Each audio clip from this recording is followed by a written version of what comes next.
Olá, queridos. Passando aqui para falar com vocês sobre o Evangelho do Rei. Um assunto que parece genérico e sem problema para alguns, mas para outros, por causa de alguns ensinamentos estranhos, ficou parecendo que é um assunto restrito a um grupo de pessoas que têm, vamos dizer, o credenciamento para falar sobre o Evangelho do Reino, enquanto outros não têm esse credenciamento. Eu queria mostrar para vocês, na Palavra de Deus, que o Evangelho do Reino faz parte do Evangelho de Deus. O Novo Testamento tem essas três expressões: Evangelho da Graça, Evangelho do Reino e Evangelho de Deus. Eu posso dizer que são Evangelho de Deus, tema geral, Evangelho da Graça e Evangelho do Reino são dois aspectos do Evangelho de Deus, como duas faces de uma moeda, ou seja, moeda é única, tem duas faces. O Evangelho de Deus é único e tem duas faces: Evangelho da Graça e Evangelho do Reino. Eu fui impulsionado a falar sobre esse assunto porque ontem eu estava aqui ruminando, meditando na Palavra de Deus, no Salmo 96, e o versículo 10 diz o seguinte: digam entre as nações, dois pontos, o Senhor reina. Ele firmou o mundo para que não seja abalado, e com imparcialidade julgará todos os povos. Esse é o versículo 10 do Salmo 96. Digam entre as nações. Então, essa é uma responsabilidade do povo de Deus. Na época do Velho Testamento, essa é uma responsabilidade de Israel. Hoje é uma responsabilidade da igreja, de um modo geral, dizer aos povos, às nações, às tribos, que o Senhor reina. O que significa isso, o Senhor reina? Ele tem um governo supremo sobre toda a terra, ele é soberano.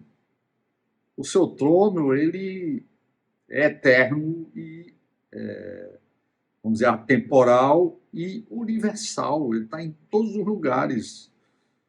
Na ilha mais distante, mais escondida do globo terrestre, o governo de Deus está lá. Esse trono de Deus é o centro do universo, né? E esse seu reinado, como diz aqui o versículo 10, é inabalável. Nada será abalado, né? O reino de Deus nunca será abalado por coisa alguma, tá? Spurgeon falou o seguinte: a sociedade está segura onde Deus é rei. Nenhuma revolução poderá perturbar o seu império. Nenhuma invasão poderá agitar o seu reino. Atualmente nós temos problemas, né, com guerras. Ucrânia, Oriente Médio, faixa de Gaza, Iêmen. E muitos se aproveitam desses assuntos para fazer profecias escatológicas: chegou o fim, é o tempo do fim, vai se acabar tudo, tal. Meus irmãos, eu acho que a gente não precisa estar perdendo tempo com isso, porque, no fundo, Deus está no controle de todas as coisas, e o reino de Deus é inabalável. Ele sustém a terra, ele sustém todas as coisas, pelo poder da sua palavra, né? E, por fim, no final de tudo, depois dessas guerras, quando acabar, se estabelecerá o seu reino nessa terra, né?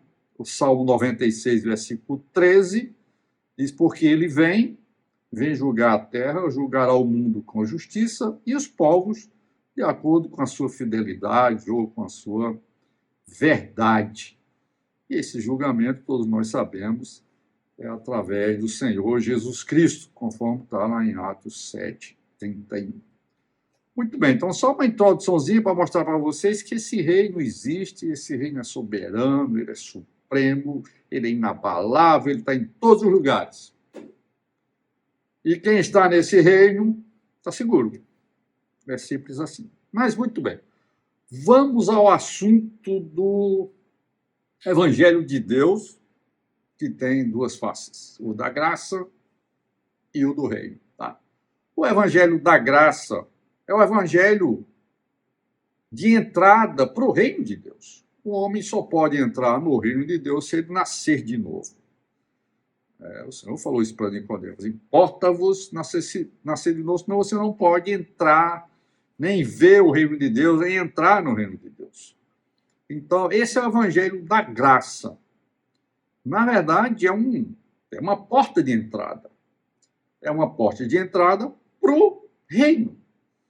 Então, são duas boas novas. Uma é que Jesus morreu na cruz e nos deu gratuitamente a oportunidade, ao crer nele, de entrar no reino de Deus.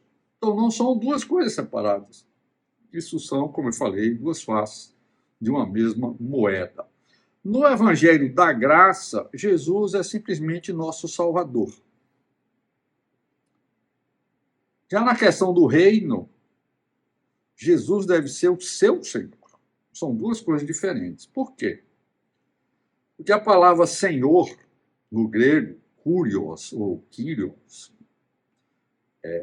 ela é muito forte. Não é só uma expressão de reverência. Senhor Joquismar, Senhor fulano, Senhor A, Senhor B. Não. Kurios significa o seguinte: quem é kurios é dono de alguém, é senhor absoluto. E essa palavra é tão forte, essa ênfase é tão forte no Novo Testamento, que ela é utilizada mais de 600 vezes. E naquela época, kurios era unicamente o imperador romano, César. Agora chega uns galileus, um nazareno, dizendo que é rei, que é o Senhor, morre, ressuscita, assenta no trono de Deus, e agora os seus discípulos começam a pregar o evangelho do reino. Que evangelho do reino é esse que eles pregaram? O evangelho do reino é: Jesus é o Senhor. Deus o fez Senhor e Cristo. O problema central do homem está na independência. Ele quer ser independente. Ele não quer depender de Deus, nem de ninguém. Mas o evangelho do reino é esse aspecto do evangelho que fala que o homem depende totalmente de Deus. Quem somos nós? Respiramos porque Deus nos dá o ar, a atmosfera. Vivemos porque a saúde é Deus que nos dá. O sangue circulando, a maravilha da química que há em nosso corpo, tudo está na mão de Deus. Os astros estão circulando, cada um na sua obra, tudo sustentado pela palavra de Deus. Quem é o homem para se achar independente? Mas essa é a realidade. Os homens se acham independentes. Então, só o evangelho do reino, ou seja, só você dizer para ele que ele não é independente, que há um Senhor no universo, que há um rei no universo, só isso pode acabar com a independência do homem. É simples assim o evangelho do reino. Nada tão complicado. E o reino milenar... Bom, o reino milenar é detalhe. O reino milenar é detalhe. Esse reino de Deus. Muitos se apegam a isso e acham que pregar o evangelho do reino é pregar o reino futuro, a manifestação desse reino. Não. O reino de Deus é realidade hoje, na minha vida e na sua vida, desde que Jesus seja o meu Senhor e o seu Senhor. Você é apenas um salvo ou um servo? Essa é uma pergunta que eu quero deixar com você.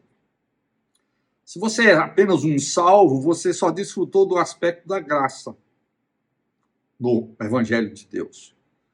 Mas se você, além de ser salvo, é um servo, consagrado, santificado, buscando uma vida de piedade, buscando servir a Deus, pregando o Evangelho de Deus, então você é um servo. Amém? E o reino de Deus está onde? O reino de Deus está na vida de cada um de nós, de cada discípulo. Isso está escrito lá em Lucas 17, 20 a 21. O reino de Deus está dentro de vós, ou está entre vós. A interpretação melhor do original é dentro de vós. Então, o reino de Deus não é uma coisa fora de nós, o reino de Deus que inclui o senhorio de Cristo e a salvação de Cristo, ou a ordem correta, a salvação de Cristo e o senhorio de Cristo, está dentro de mim e está dentro de você. Jesus, quando veio, ele veio pregando o evangelho do reino, isso está muito claro, Mateus 4, 29, 9, 35, Lucas 4, 30, 43, 8, 1, 16, 16. Todos esses versículos mostram que Jesus veio pregando o evangelho do reino. E para aqueles que acham que o evangelho do reino é só o milênio, então me mostre nos evangelhos alguma pregação de Jesus quando ele falou do milênio. Eu não descobri ainda, se você tiver, você me avisa, tá? E Jesus mandou pregar esse evangelho, isso está muito claro lá em Mateus 24, 14. Mateus 24, 14. Será pregado este evangelho do reino por todo mundo, para testemunho a todas as nações. Que evangelho do reino é esse? Você não é independente. Você precisa de Deus na sua vida. Você precisa de Cristo. Cristo é o único rei. Cristo é o único Senhor. Esse é o evangelho do reino. Você prega esse evangelho? Se você prega que Jesus é o Senhor, que Jesus é o rei, você está pregando o evangelho do reino, né? Pregar o evangelho do reino é falar de Cristo, da sua obra, falar da necessidade de sujeição a ele, das condições para ser um discípulo. Daqui a pouco eu vou conversar com você sobre esse assunto de relação entre discípulo e reino, tá? Se pregarmos o evangelho da graça apenas falando de salvação, sem as condições para seguir a Cristo, não formaremos verdadeiros discípulos. Essa é uma grande verdade. Se você pega só o evangelho da graça, venha Jesus não vai para o inferno, Jesus te tira do inferno, leva para o céu, isso é o evangelho de Deus pela metade ou por menos da metade, acredito eu, tá? Desculpa falar matematicamente, a minha formação é assim, eu sou das ciências exatas, e não formaremos verdadeiros discípulos e não estaremos pregando o evangelho do reino. Por falar em evangelho do reino, então eu gostaria de compartilhar com vocês Mateus 28, 18 a 20, Jesus disse o seguinte, Jesus disse, toda autoridade me foi dada nos céus e na terra. O que é isso? Isso é reino. Toda autoridade me foi dada no céu e na terra. Então, vão e façam o quê? Discípulos, ou seja, ensinem as pessoas que eu sou o rei. Preguem para as pessoas que eu sou o rei, eu sou o Senhor. Simples assim. Quando você sai para pregar o evangelho dessa forma, você está pregando o evangelho do reino. E depois de você pregar, ele falou, ensinem a essas pessoas as coisas que eu vos tenho ordenado. Porque ele é o rei, ele é o dono, ele é o nosso dono, e ele tem coisas que ele deixou ordenadas para nós. Então nós precisamos salvar as pessoas através da graça e introduzi-las num ambiente onde ela vai aprender a viver como um escravo de Jesus. Uma expressão bem literal, mas não um escravo sofrido, não um escravo machucado, não, um escravo alegre. Porque a melhor coisa do mundo, a maior alegria é estar no reino de Deus. É ser dependente do Senhor Jesus. Então, essa questão de fazer discípulos é fazer discípulos do reino. Simples assim. Toda autoridade me foi dada no céu e na terra, vão e façam discípulos. Discípulos de quem? Debaixo daquela autoridade, que é o Rei Jesus. E ensine a eles como é que funciona o meu reino, como é que acontecem as coisas no meu reino, como é que eu governo, quais as condições para a gente conviver juntos nesse reino. Não é maravilhoso isso aí? Então, o que é se tornar um cristão? Se tornar um cristão é simples. Confessar Jesus com a boca. Ele é meu Salvador? Não. Romanos 10:9 diz, confessando com a boca que Jesus é o Senhor. Em Atos 6:31, Paulo falou para aquele carcereiro, crê no Senhor Jesus e serás salvo tu e tua casa. Note que aí não é no Salvador Jesus, é no Senhor Jesus, que a gente passa por cima disso aí e não percebe que por trás disso está a palavra curios. Creia que você tem um dono, que daqui para frente o seu dono é Jesus, ele é o Senhor. Confesse com a boca e você será salvo, você e sua casa. E aí Jesus passa a se tornar o dono seu, o dono da sua casa. As suas decisões serão tomadas daqui para frente na sua vida através da direção desse Senhor. Que maravilha! Esse é o reino de Deus. Esse é o evangelho do reino de Deus. Simples assim. Amém? Só para concluir,